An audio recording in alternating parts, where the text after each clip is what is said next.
امن کو خراب کرنے والے لوگوں کی ذہنیت اپنی جگہ قائم ہے، اور اس کو سمجھ لینا چاہیے کہ ظلم اگر زیادہ دیر تک باقی رہتا ہے تو بہت سی تشدد کی راہیں پھر کھلتی ہیں۔ یہ نہ سمجھا جائے کہ اسی طرح ظلم و تشدد کیا جاتا رہے گا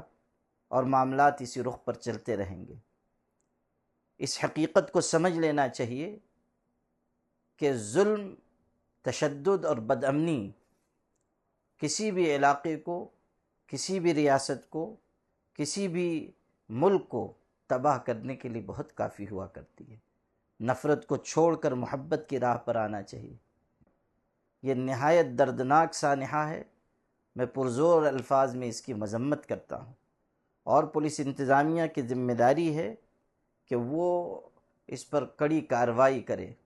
صرف یہ نہیں کہ کیس درج کر لیا جائے، اس پر کڑی سے کڑی کارروائی ہونی چاہیے،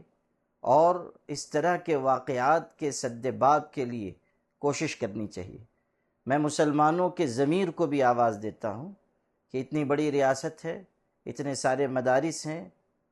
اور ہزاروں کی تعداد میں علماء ہیں، اور ماشاءاللہ ہماری ریاست دینی غیرت اور دینی حمیت کے اعتبار سے